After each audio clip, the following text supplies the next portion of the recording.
Welcome to Travel Alley, how to take international family trips on the cheap.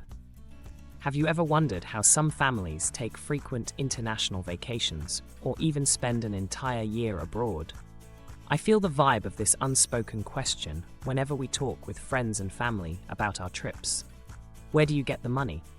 The fact is, it doesn't take that much money to travel the world. What if I told you our month-long Indonesia and China trip, back when we were a family of 4, cost less than $4,000? Or about that time, our monthly credit card bill was slightly lower when we traveled to Colombia for 2 weeks in 2019. In fact, we've never taken a trip that was hard on the wallet. No saving up tens of thousands of dollars for that vacation of a lifetime. If you're a single or a couple, those numbers might sound like a lot, or maybe not. But for a family of 5, we're not talking a whole lot more than baseline monthly cost of living in a major metropolitan area. Solo travelers and couples can get by much cheaper. I once lived in Mexico for 3 months on less than $1,000 total. While I secretly enjoy being mysterious and having people guess about our source of cash, why do they travel to Colombia so much anyway? This article will dispel any mystery surrounding affordability. Hopefully, I will be able to show you that money does not have to be an impediment to seeing the world. This article explains how we do it. There are plenty of other tips out there that either don't fit our style or are too low impact to be worth the effort. Those of different means and tolerance for inconvenience might find they'd rather spend more for certain things or less. So calibrate these tips to your own personality and budget. 1. Plan your trip around the cheapest flight. The flight is the cornerstone of your vacation budget. This is especially true the larger the family. A rental car or hotel is a set price, whether you're a party of 2 or 5. But flight tickets multiply cost. In other words, a modest $50 savings on a plane ticket is a respectable $250 saved for a family of 5. Finding cheap plane tickets is a whole topic of its own, so I wrote about it here. Nevertheless, the one piece of advice I'll share in this post is that the more flexible you are regarding your dates and/or destination, the better your chances of scoring a bargain. And if you've achieved this, you've already won half the battle. If only they base ticket prices on passenger height. 2. Pack light. Finding a super cheap plane ticket on a budget airline will do you no good if you pack like royalty. Oftentimes, the price of checking a piece of luggage or even bringing a carry-on beyond the dimensions of a personal item can cost more than the price of the flight itself. Not exaggerating. Other ways in which a heavy load will cost you: having to take a taxi when you could have walked or taken the bus, not being able to fit all your stuff into the trunk of a compact rental car, your back. For more on this topic, check out our post on packing tips. 3. Travel to countries with a low cost of living. You can save a lot of money just by traveling to a place that costs less. If you're from the United States, that includes just about everywhere. In fact, the most expensive trips we've ever taken as a family were domestic. That is probably why people who only travel domestically can't fathom how we can afford to travel as we do. They think it must cost even more. That couldn't be farther from the truth. In Bolivia and Brazil, our family of 5 could eat out for less than $10 if we ate the typical fare.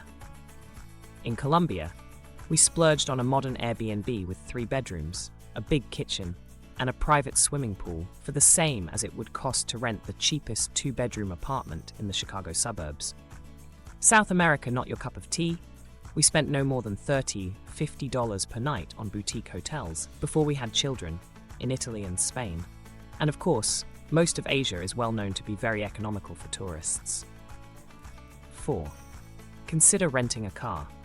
This isn't always the most budget-friendly move, but it can be. Don't rule it out. This is especially true for a family or group, where individual plane and bus tickets can add up to more than renting a compact car. Sure, there are risks, but there are some big benefits.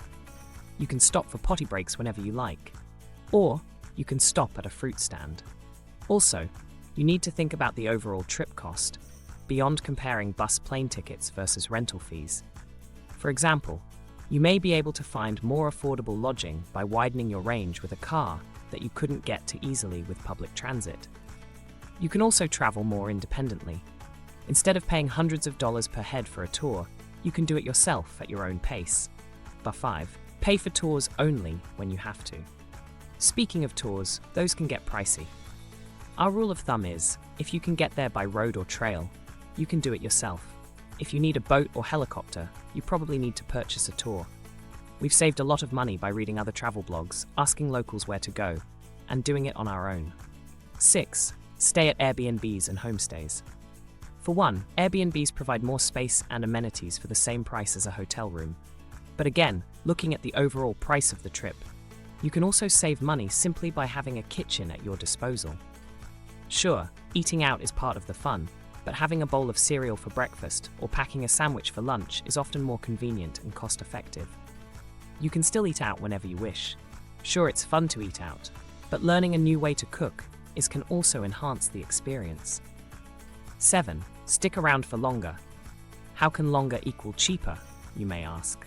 Well, for one thing, vacation rentals frequently offer steep discounts for longer stays. It's not unusual for a 30-day rental to cost less than a 22-day rental overall. But this advice can be taken in another sense. Oftentimes, there is the temptation to ping-pong around to as many places as possible in a short time frame. Instead, consider taking a slow travel approach, even if you only have a week or two. Find a place that really interests and pleases you, and enjoy it for all it's worth.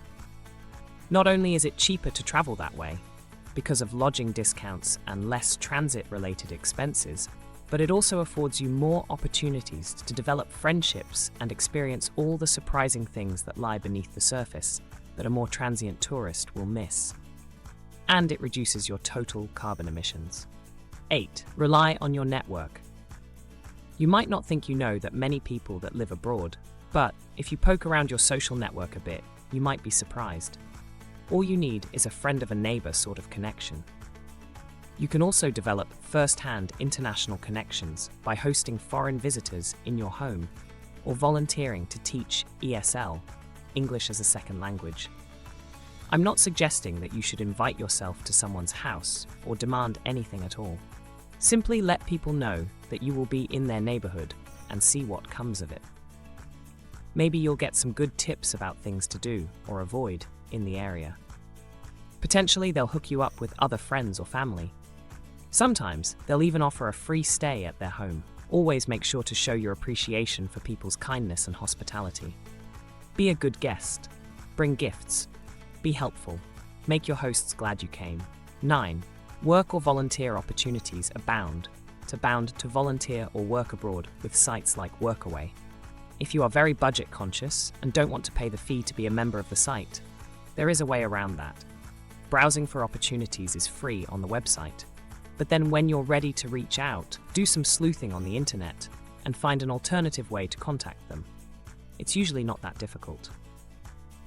On our year of travel around South America, we volunteered for 2 months at Accommodations in Brazil, 2 weeks at Quinta Esencia in Argentina, 2 weeks at Kaiwai Permaculture Farm in Bolivia, and 2 weeks at Rio Lindo Coffee Farm in Ecuador. They were all very different experiences. Some came with a cost, justified since we required more food and housing than a solo traveler, and others were free. Nub 10. Resist FOMO and peer pressure. Don't feel that just because you are in Rome that you need to visit the Sistine Chapel. That is an extreme example, but the point is that the vacation is for you and your family, not for the friends you're going to tell about it when you get back. So if you don't really care about seeing a place or doing an activity, just don't. Besides, the most memorable experiences often come at very little cost. 11. Travel in the off-season. Traveling in the off-season has a lot of benefits. Many destinations have reduced prices on accommodations, rentals, and even tours during these times. It's not unusual to find more than 50% off peak pricing. It can also give you a chance to experience the local culture more authentically, as you won't be surrounded by crowds of other tourists. 13. Credit card points. Full disclosure, I'm not a credit card points expert, but I do know there is a lot of potential for covering flights, hotels, and other travel costs this way. I've dabbled with a couple travel points cards, and the payoff has been great for our family. If you're interested in this topic, it is worth looking into. I hope this video has shown you that traveling the world is not just for the wealthy. There are many ways to make it affordable. The next step is to go out there and explore. Don't forget to like, comment, subscribe, and share, as this helps our channel and helps us to keep creating contents for you.